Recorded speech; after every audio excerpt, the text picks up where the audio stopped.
So I call this connecting the dots because you can see in my logo for the current company that I run called Cohesive Labs, there's a lot of dots. But there's a reason. And this is because I always wanted to do things and they never materialized when I wanted to do, but they stayed in the subconscious. And they manifested themselves sometime later down the timeline and things just connected. I mean, connecting the dots is a very famous phrase from Steve Jobs. And I think when I look back, I feel that is exactly what keeps happening. Things don't work out in the present and they will work out in the future. They remain with you. So that's the story. And the story for design begins in 2006. My introduction to design happened at a time when design was not that popular as an academic choice. And it's not too far in the past as well. It's only 15 years ago, 2006, or perhaps in that zone. Not many were aware about MDiS as a course, and I was one of them. And one of the alumni of IDC, Nachiket Thakur, used to work with a company called Forbes Marshall, and he came to see as a jury my engineering project.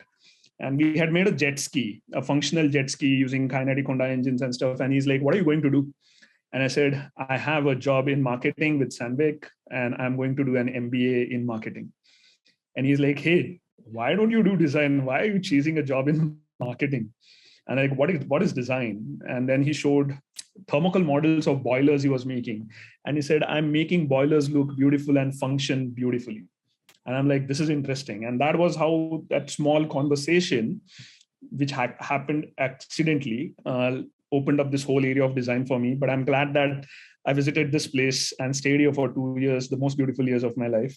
Perhaps the tree looks very different now. I'm aware of that. But this is probably how it used to look back in our times. It's probably lost a few branches since then. Okay, and these were my two projects. This was my P2 and P3, the graduation projects. You saw the cylinder. The second time I actually thought of doing something. So I had the jet ski and I said, "Hey, I want to create something for the Kerala backwaters." And this was a pedal boat that did not capsize. It did not overturn that I did. And I think when I see these two projects, I laugh at myself because there are so many common things. This also has a trolley that you can pull it on the land. The cylinder also tried to have a trolley. So I think I was so fixed in some of my ideas that they started manifesting themselves in different projects. Nevertheless, I just thought this was such a nice time to go down the memory lane and bring these projects out. So these were two of my projects that I did at IDC that ended up getting me a job in Bajaj, which was again purely an accidental thing. I was not great at sketching. Sketching was my fear. And I thought if I get in here, I'm going to use this opportunity to really take up sketching as I mean, you can't survive without great sketching in transportation design and form and all of these things. And I thought that I used to get intimidated by form. Sketching and form and all of those things were my fears. And Bajaj, my stint at Bajaj and all the brilliant seniors from IDC who worked there helped me overcome my fear. I think perhaps my most visible work during Bajaj is the RE Bajaj logo that you will see on a rickshaw every time you step out. But that was probably the most serious work that was happening for me at Bajaj as well. And I knew my heart was not into transportation design. I always wanted to work with healthcare. And I thought I was just rambling around in my career at this point in time. And a brilliant opportunity came along when the government announced this program called Stanford India by Design. So that is what happened in 2010. We still import roughly 80 to 90% of our medical technologies in India. And the government thought there should be a program that teaches how to make medical devices, innovate for the Indian needs, but it cannot be a technology program. It has to be an entrepreneurship program because technologies, if not marketed, if not brought in an entrepreneurial way, will never see the market. And they have to come to the market. So this beautiful program, and the reason it's beautiful is because it had an innovative model. They used to choose 4 people every year: one designer, one engineer, one doctor. And ideally, the fourth person had to be a business guy, but we rarely found a business person in the applications. So in my batch, we had 2 designers, one engineer, and she was a biomedical engineer, and one doctor. And all these 4 people undergo the program as a team. And the whole idea was that we will teach you how to innovate for the medical device market. And you go around and you build an innovation and you run it like a company and you bring that innovation to the world. So the design thinking is nothing new. I mean, all my 2 years in IDC, all the professors have harped on this thing that you need to understand the user, make an impact, and all of that. So I was like, okay, I probably understood what they're teaching at Stanford is exactly how we are being taught at IDC. What's the big thing? But then the business school professors stepped in and they started teaching design thinking for business. And that is when the light bulb went, like it really lit up, because I remember Professor Chakravarti asking me whether this idea of a cylinder can go to the market. And there was very little ambition in me as a student to take it to the market. I was like, hey, I have a job in Bajaj. I'm going there. I don't care about the cylinder anymore. It's earned me my grades, right? But when I went here, the difference in approach was every student was not working on their project to earn the degree. Perhaps 30-40% of the students, when they saw the potential of their idea, did not even complete the degree, because the product became so big for them and there was funding and everything was around that they became companies very quickly. And once you have a company and you're an entrepreneur, nobody asks you for a degree because you're not looking for a job anymore. So that difference in mindset really clicked.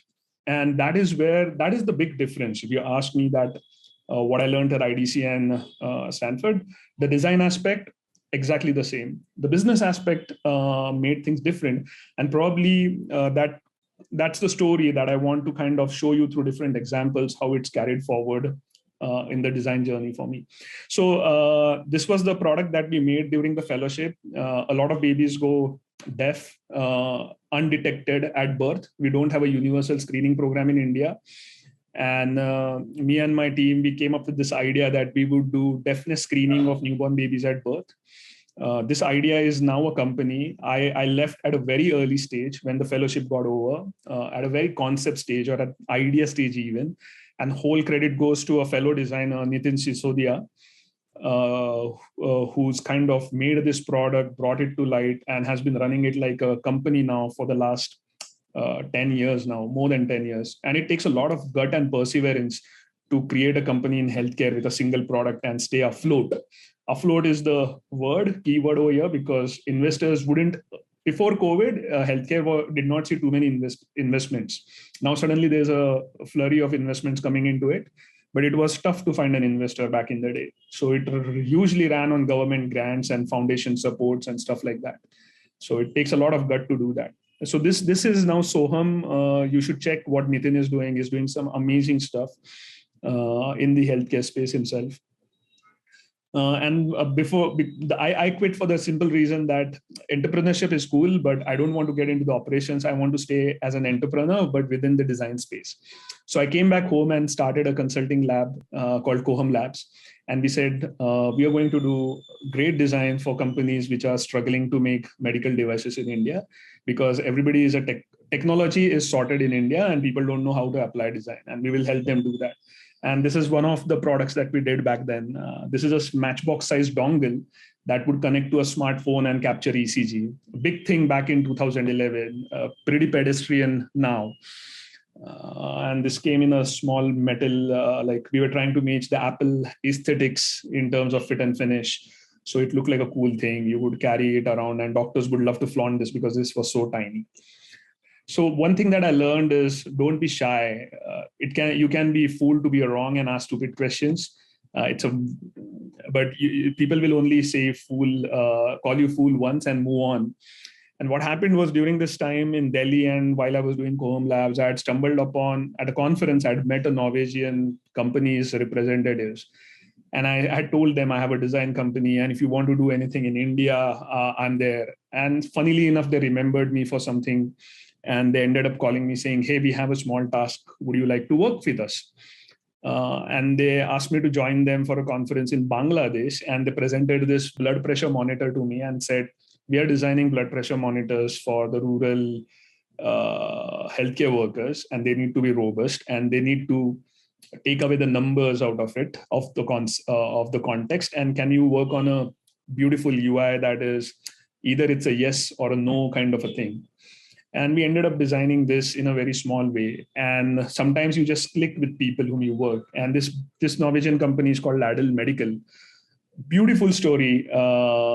They were once upon a time the largest doll manufacturers in Europe. And you should go check up Ladel Medical story. I will not spend some time over here. But now they are a medical device and a medical training company. And I got a chance. It's a family-owned company, and there was this small task group that was created to work on a not-for-profit to help save lives of mothers and newborns. And we started working with them, and they made an offer for me to join them in Norway. And I was like, hey, my heart is in India. And you could be stupid enough to say, hey, do you want to set up a design office in India? And I would love to do that. And I ended up saying that. And they said, hey, that's a brilliant idea. Let's do this. So had I not asked that question, I don't know. But they loved that idea. And we ended up setting a design office in India. And this is what I did from 2012 to 2017. I helped set up their design footprint in India.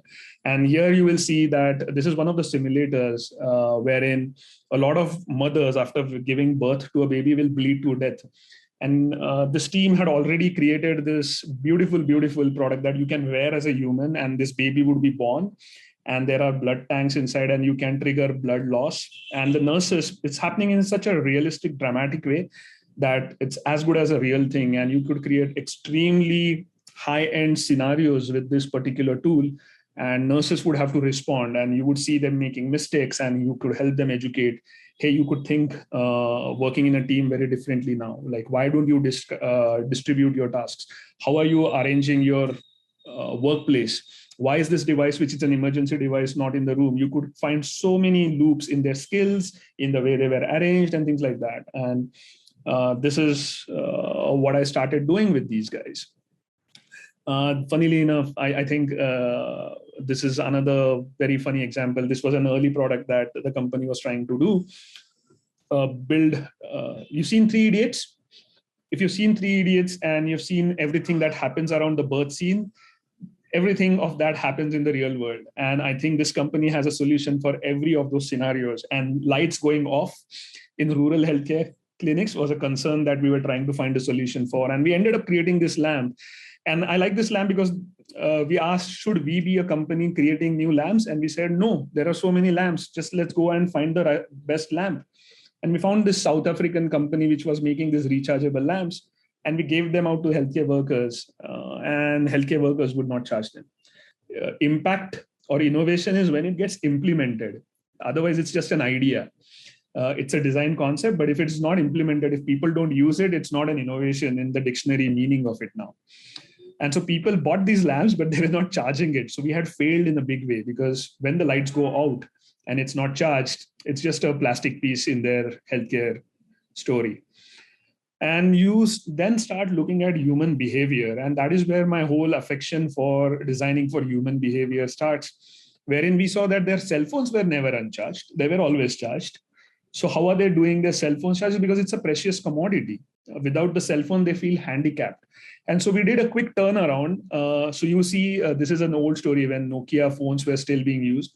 And we made these lamps into battery banks. And we told all the healthcare workers that if you charge the lamp and if there is a power outage or there's an emergency, you could charge your small phone with it, at least to make 5 phone calls. And that ensured that people, because they want their phones to be alive, people started charging these lights.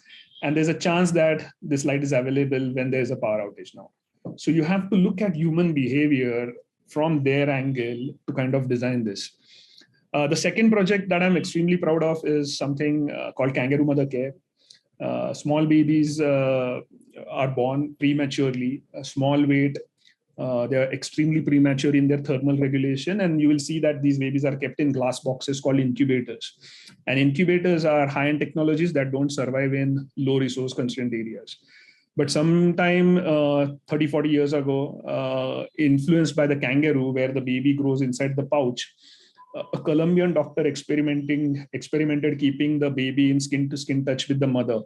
And the baby does better actually. Most of the babies who are respirationally stable will do really good by skin to skin touch. You don't need high end sophisticated technologies. And this is free. And the mother is the most motivated user. So there is very little chance she's not going to do this, right? But somehow this behavior doesn't stick. It gets lost in messaging. And when we went out and saw in India what was happening, they thought that the doctors didn't want to care for the baby because she was poor, and that's why she was being sent home with a message, just put it in an embrace. And that is where the story starts. How do you change messaging? You don't need a product for this. You could do this with a shirt, with a t-shirt, with a shawl, with anything. But we ended up creating a product because it makes the therapy visible. And then you design for the whole service around it, wherein this is given in the hospital by the doctor to the mother with a lot of counseling. So it almost gets a medical product approach, wherein everybody sees this as a fabric. I really love how this project went. It went for a really long time, ended up being a very simple product. And this is an open source design. Anybody can copy it and make it, and we don't care because babies are getting saved. But we went and saw a lot of people, how people were wearing babies. It's called wearing a baby. Very common in tribal practices in India. I think the urban India has lost connect with its roots, and that is what happens. And you will see African people do this very commonly. And we studied this in Malawi, in Gujarat, in Uttar Pradesh. It lacked a mother-centric approach, basically. And here you will see, we were trying to understand how people react to this. So this is my colleague from my design team, and she's wearing one of our doll babies, and she's walking around in a village in Uttar Pradesh. And I was just shadowing her and seeing people's reaction to something that is an alien visual to these people. And there's a lot of curiosity around this. And this happens, this is a picture, one of my favorite pictures, wherein we had gone and educated. This is an early prototype concept you will see. We had gone and educated the mother on what to do. And when we visited her back to see whether she was doing it, we saw the dad doing it. The only thing, so you see the child in the background, he had explained the dad why he should be doing KMC. So the young boy had become the messenger. The only, message that got lost in translation was that it had to be done skin to skin. And the dad is still wearing a t-shirt. But a small thing that can be corrected so quickly. But look at the change in perception. A dad who is not seen caring for a baby is now caring for a baby in doing KMC. A very beautiful picture that I'm really, really proud of. And look at the mother. She's extremely shy when I'm taking the picture. She doesn't want to be in the picture. So we have to overcome this shyness. So when you're creating design teams, should this face be that person, like my face talking to this woman? Imagine that scenario, trying to explain KMC, skin to skin contact. She's not going to be acceptable to me in her private zone. So you create teams that allow you to merge with the user. Like this bald face doesn't make a happy scenario for her in her house trying to explain breastfeeding and KMC and all of that, right? So it's important to have people who can connect with her, she can connect back with. That is where empathy starts, by creating a team that can be imagined as an empathetic team. And this is how we change the whole ecosystem. Now there's a product, but we have also created a room that is beautiful for these people to come and practice KMC. So they are more receptive to the idea. They want to be here rather than go home. So it's not a device. And fairly enough, why I love this project much more is because for a simple device like this, it got recognized by the most innovative healthcare solution in 2017 by Stanford and the American Indian Foundation. And I had my fanboy moment because I received this award at the hands of Madhuri Dixit, who was the UN ambassador for child and maternal health. And I had a chance to go out on a dinner with her. So memories that will remain with me. This is another product that came as a request after the family, the government saw what we were doing. They requested us to design something for family planning. And you will see that this is a device. Now, there are some beautiful design aspects to this. And I'll spend 2 minutes talking about this. You will see it is not in skin color. So this is the female reproductive anatomy, and they're practicing to insert a intrauterine contraceptive device. So if you have all heard copper T's, these are IUCDs, now called as IUCDs. They are inserted through the vaginal tract into the uterus of the woman. and then she is safe from unplanned pregnancies for a long time. It's a great innovation for a country like India, wherein family planning is not discussed, is not practiced in the most scientific way. But the struggle is these nurses, they don't have means to practice the skill. Now, the skill is a blind skill. It's done entirely by touch. You can't see what you're doing. You're feeling for touch. And if you don't have a good sense of touch for what you should be feeling, you will end up doing something wrong. So we created this model. It's entirely made in fabric because it's getting shipped out to rural places. So all these healthcare workers will come to a central training place, get trained, and while going back, they will carry back a model and they will train their fellow workers. That was the service model that we had designed. And it's not made in skin color for a reason. It's this neutral animated color because you can keep it on a desk and not be shy or embarrassed by it. And you can use it as a counseling tool. So as much as this is a private women's anatomy, you could have it on a desk and not be embarrassed about it. And more importantly, this is how the set looks like. You can have interchangeable uteruses for different sizes.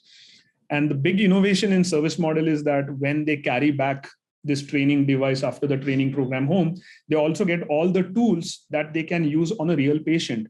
So rather than them going after a training and saying, I don't have a particular tool, so I can't follow up this procedure, we had created a mechanism for the government to send all these tools back in the most cost-effective and efficient way back to the healthcare facilities, even in the most remote areas.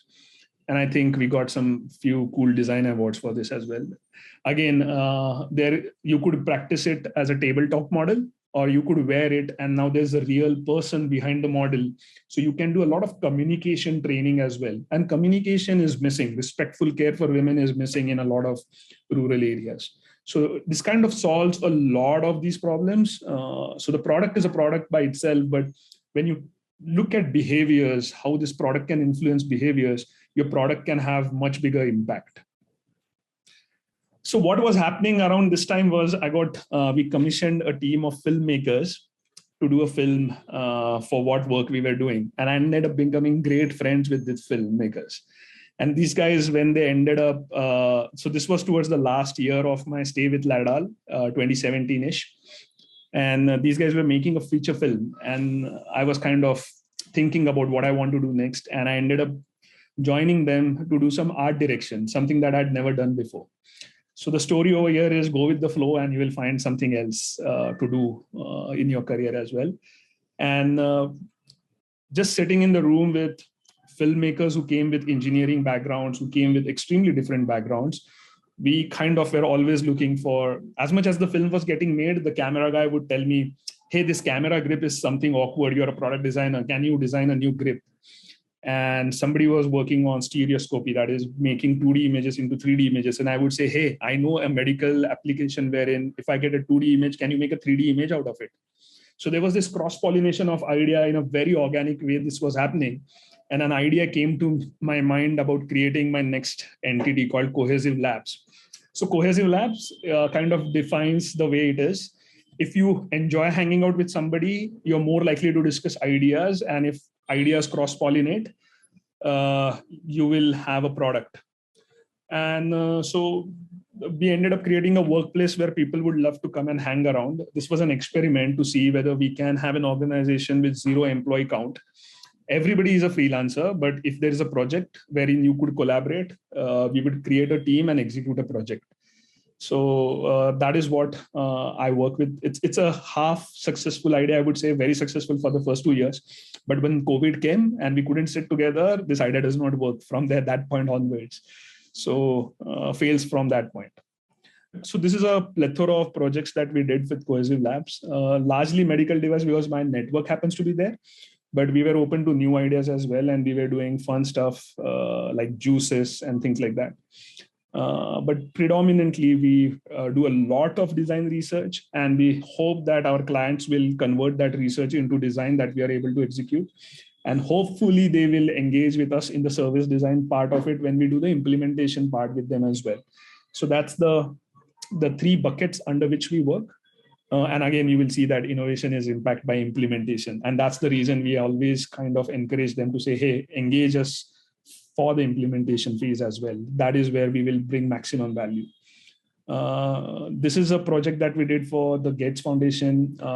18 months, we were told to go to all the rural intensive care units for neonates and find design challenges with the equipment that is already there in these places. Because these are all copy-pasted equipments from the US market into the Indian market, most often.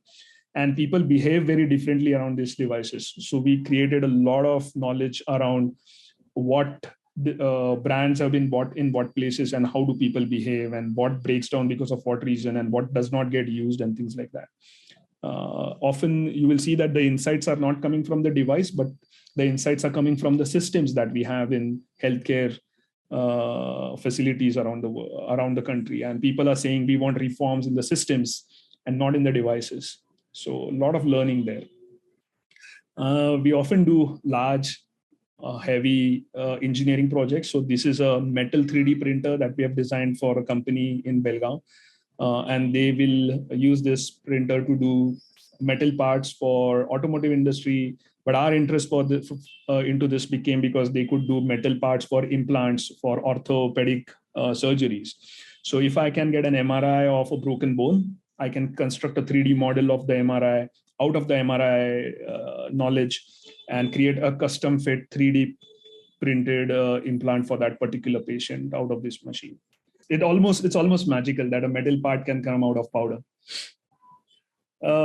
This is like a half medical device, half consumer device kind of a product where people wanted to do alkaline water and they said it should not look like a water purifier. So again, you will see explorations. The reason I put this slide is as students, I did not understand why there should be so many options that we should create. I have created the best option, first option. Why should I do option 2, option 3, and option 100 as some of your professors will ask you to do? But we end up doing these, and all of these have inspirations in different philosophies. Like you will have alkaline water in waterfalls in the Himalayas. So you will see the middle concept tries to mimic the bubbling effect. Then you have a terracotta pot with a plastic. Is that even possible?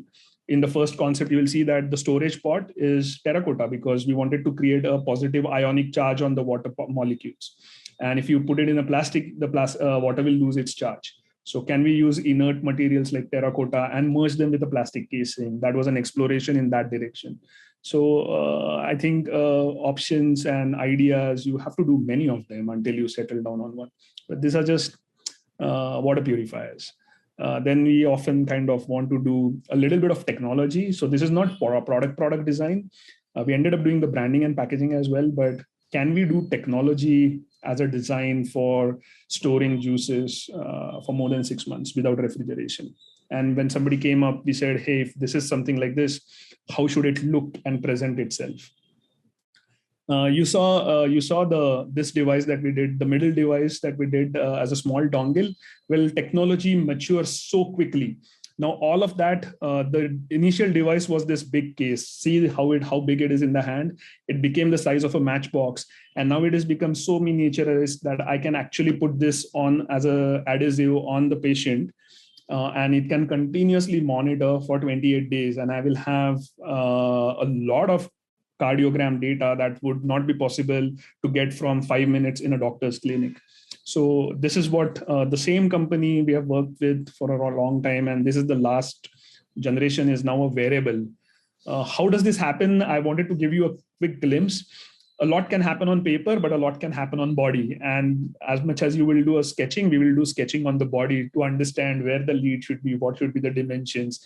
Okay, I need to give you a warning as standard going to see some gross images before the slide should have come up, but entertain yourself with this now. And you will see that we'll make really quick prototypes and we will put them and we are not even testing the prototype at this stage. We are figuring out how will you apply this device on the body? What kind of an adhesive do you want that can stay for 28 days?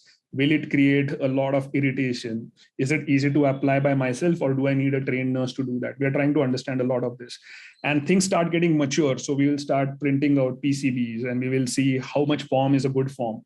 Is the size of an Apple Watch was the reference that we took. And then we said, okay, how long should the lead be?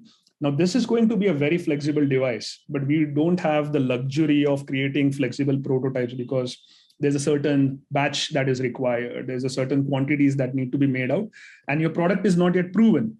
So we make those assumptions and we start working with smaller, more basic technologies, mindful of the fact that this is going to change as we go forward. Because we can only burn a certain amount of money to fail, right? You should fail early. Pushkar, in ECG, they say you need multiple leads. Now, how come there's only one lead for you? So ECGs are possible now with only 3 leads, and you will get a 12 lead equivalent data. Wow, I see. That's new technology. Yeah. So in fact, this is probably obsolete by the time I'm talking. Now you don't even need that tail that is coming out of the device. That small below the device itself. वही कर रहा है अभी. Oh my. So this is how this device was going to look. And as I was saying, now you will not even require this tail that is jutting out. You will get extremely medical grade ECG out of just this small pill that you will receive in a small, nicely designed box with great instructions. You put it on, it calculates all the data, it's transmitting the data to the phone, and the phone is relaying back to your cardiologist.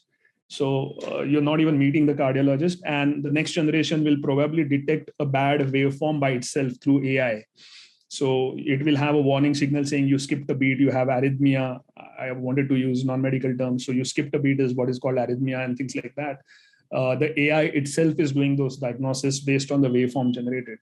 So things are moving very quickly. And the message here is this transition has taken 10 years, but this transition to the AI transition is weeks now. It's not even months now. Product life cycles are reducing so much faster that within 6 months, you will have a new generation device. Look at the iPhone. You have a new generation every 6 months. That means they have been working on it for 2 years, but they knew what is going to come 6 months later, 2 years before. So you have to get into this trend casting, forecasting mentality all the time. What is the next big thing that is going to come 6 months later? You should know 5 years before. Does that make any sense? Yeah. This is something cool. I love this because this was a collaborative project that happened between 2 IDCNs, 2 design studios run by IDCNs in the most unfathomable way. There's a precursor slide to this. Yes, this slide. We have 3D printers in our office, and doctors who know we have 3D printers started asking us during COVID time, forget that now we are not even wearing masks. Remember the first months of COVID where everybody was in panic mode and wanted face shields. And doctors in our network started showing us this image and saying, hey, you have a 3D printer, print this for me. And out of courtesy, I did print them out, but this takes 1 hour to print, even on the fastest 3D printer. And how many would you need? And I was like, why does this need a 3D printer? So I almost in frustration and anger, I made a video of a DIY face shield. Not a great product project at all, but I said you could use newspaper and a transparent film if you have and make a face shield in 30 seconds. And I made a video and I put it up on LinkedIn saying, please do it. And times change and people reacted it became slightly viral, got a lot of appreciation, and people started commenting, hey, I am a doctor. My patient is lying down flat on the bed. It is open from below. And when the patient coughs, all that aerosol is going to come up from below. And we said, okay, cool. But we were surprised by how many people were telling us to make these things. And so Futuring Design, Chandrasekhar Vevare and Shantanu Panse, both fellow IDCNs, much senior, run Futuring Design in Pune. And they also got similar requests. And Chandru reached out saying, hey, we need to do something about this because so many people actually want this. And we ended up collaborating, and it was all locked down. So we did not have access to materials. Factories were shut, which were not making medical devices. So we prototyped with paper, cardboard boxes. And we said, and we used to send these images to doctors and say, is this what you meant by what you were asking? So they wanted something to cover at the chin and something to cover at the forehead, because that is where aerosol was leaking in, according to them at that point in time. And we actually ended up making 2 face shields. One is a thermoformed, one is a flat pack plastic shield with press buttons that you would press and create. And so I think what I learned was if you are angry and frustrated, I'm not an avid social media user, but that is where I really realized the power of social media. You can put something out there and people will collaborate and people will give you ideas and you can make a formal product out of it. So not a great product to write home about because now nobody even cares about this. And probably we just created a pile of plastic junk at that point in time because we got a little late in making this. But don't hesitate to share ideas, and people will want to collaborate. People will come and tell you nice things about your product, and people will criticize. And if you keep an open mind, a formal product can come out of it. So that was the learning from this story. Again, I wanted to give you a sneak peek into how much prototyping that goes. This is called, the image on the left is called a laryngoscope. Now, this is a device that is required to open the vocal cord so that you can pass a ventilator tube. You all have heard about ventilators during COVID. Ventilators are easy to make because it's an engineering. Once you create the design, you can replicate. Skill is easy, difficult to replicate. You need an extremely skilled doctor to put that tube down the throat. Otherwise, you're going to die because of the procedure and the infections that will incur. And doctors can't be replicated easily. The skill cannot be replicated easily. So we said, can we make a device that makes this procedure a little easy? And the reference is a video laryngoscope that you see. It has a camera at the tip of the device, and you can see where you can go. I'm saving you the effort of understanding why this process is difficult right now, but it's a very difficult process, needs a high level of skill. And so we ended up started making a cheap, affordable laryngoscope. And this is the amount of prototypes that get created before even the first concept gets made. So there is no shortcut to making a device before having made it enough times, before it has failed enough times. And more so in medical device, you can't risk a patient's life. You will not get permission to test it on a patient unless you have proven it somewhere else. And that's why you have to create hundreds of prototypes. Prototyping has now become a little easier with 3D printing and stuff like that, but there is no shortcut nevertheless. Even for 3D printing, you still have to do all the due diligence, make hand models, make CAD before they can be realized and put into dummies, animals, dead bodies before they end up being in patients. And every single time a prototype needs to be made and tested and documented. So this is a snapshot. How many prototypes get made before? And these are all prototypes that we have tested in dummies. We are still legions away from testing or getting permission to test on a dead body, a cadaver, and legions away from being able to test in a live patient. And yeah. The ethics committee approvals are critical, right? Yeah.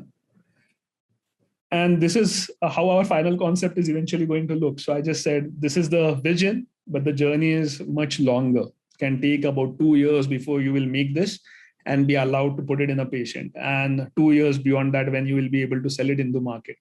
Luckily, things are getting faster now with the government understanding the urgency to help innovations, but you can't have shortcuts in ethics. And then this is my last favorite project that we are doing. When I was staying with the Norwegian company in Norway, you know what is CPR? If somebody has had cardiac arrest, you need to train, you need to go and do chest compressions. In all the European countries, you can't get a driving license before you succeed in this. You can't graduate in Norway before you succeed in this. So your graduation will need you to show that you have learned CPR. And so we thought we will bring CPR to India in a big way.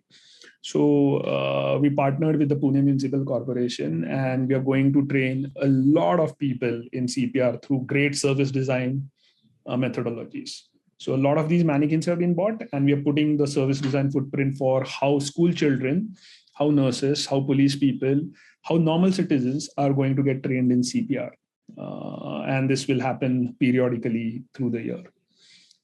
And so this brings me to the last part, why we called ourselves Cohesive Labs and not Cohesive Design Studio. So the labs part is not because it sounds fancy, it's because we experiment a lot.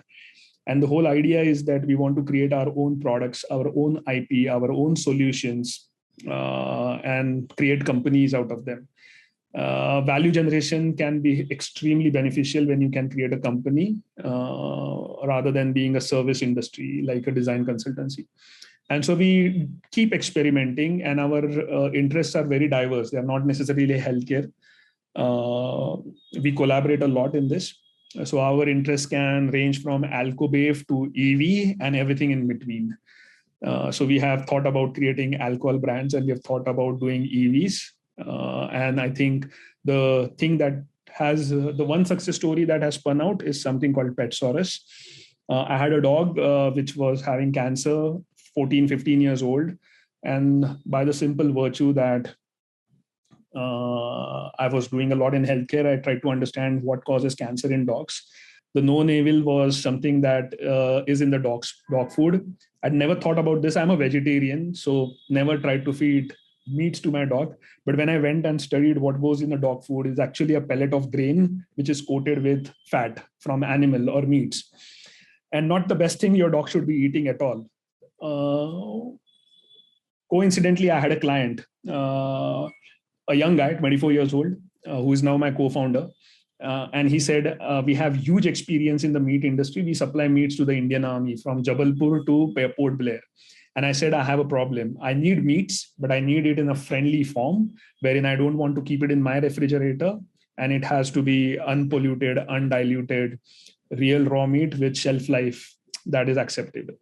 And he came up with this huge idea around freeze drying. So we freeze dry meats, which is we apply minus sub-zero temperatures. And if you know how water behaves at very low temperatures and very low vacuums, water will go from ice to vapor directly. That is, it sublimates. And so we sublimate all the water from meats, and this meat is extremely stable at normal temperatures without refrigeration. Coincidentally, this is the technology astronauts use to carry their food into space. And when you add water, it becomes raw meat again. So very user-friendly. The focus was the user. We are trying to solve a user problem. And looking at how beautiful this thing worked, we did all the due diligence. You remember, business was something that got introduced during Stanford time for design thinking. We applied all those principles. And after testing this product from a business standpoint in the market, we launched a company called Petsaurus. So the problem was best diet is raw diet. I have a problem handling raw meats. So we did freeze dried, and we came up with this brand called Roar for dogs. Has now been in operation for about a year or less. And without any marketing, through purely word of mouth, does good business on Amazon. And we are continuously innovating in materials, sustainability, and things like that. So you will see our bags are not plastic bags. These are nice canvas bags. We don't print anything on this because we want people to use this. If we had dog food written on it, people will not use them anywhere else. So our stickers are peelable. They can remove the sticker and continue using the bags. Technology is very novel. The reason I bring this slide and why Professor Chakravarti also asked me to talk about this is now I am in a dilemma all the time between being a designer and being an entrepreneur. So I want to do great design in packaging design. And packaging design is you will need to order at least 1 ton of materials of packaging to be able to execute great design. And we are a young startup which does not have funds. Should we lock our funds in design, or should we lock our funds in taking this product to the market? So what is acceptable in design? We do acceptable stuff, which is extremely painful as a designer. So we will use stickers on brown packets that are readily available. It doesn't come together as a great design product, but it allows us to go to the market. And we have to make these choices all the time. So you will criticize us on design, but I don't care, because I'm going to the market and learning so much more things that I will not learn by investing in design at this point. And our design will get beautiful eventually. Our design execution will get beautiful eventually, as more and more people accept, and we can create enough funds to be investable in design. So the challenge here is what I was having with my startup clients. A lot of startup clients would come to us and say, we want to make our product look beautiful. And I say, okay, this is going to cost you this much amount of money, not as design charges, but to execute. And they would never have that money. And my frustration was growing day by day, wherein we want to create beautiful products for startups, but they just don't have the money to execute. And we are experiencing it firsthand.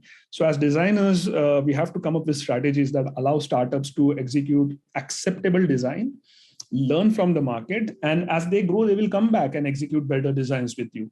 So nevertheless, as a shameful advertising plug in this opportunity that I have with this Faces on the Table, if you have dogs or if you know people who have dogs, please send them to try our food. We are available on Amazon. We are called Roar for Dogs. Just Google us and you'll probably find the best dog food that is made in the world. These are some testimonials. People apparently have reviewed us for our packaging more than the food sometimes. But when we see dogs getting happy with our food, that's a good reward. And now we are expanding beyond just the dogs. We will have cats. See, we are making natural meats. So it's just a labeling exercise. what is dog food is also cat food, is also fish food, and all our animals. And it's also great human food, by the way. So if you want to make a quick soup, just empty a packet of our food in a bowl of water, boil it, and it makes great chicken soup, clear soup. Because we add nothing. There's nothing harmful. We source from military grade meats that go to the military and all of that. So anyways, that is how you learn to be an entrepreneur. And our vision for Petsaurus is now growing. We want to create a decathlon of pets, and that is what we are working on. So that is my last slide, and I'm ending here. Thanks, Pushkar. Very glad to see your complete journey, and it's quite an inspiration for us. And we're looking forward for your visit during the semester itself, so that we can show you what we are doing at the with our course here. Chalo then, bye. Hey, thank you so much for inviting me, sir. Have a great day, guys.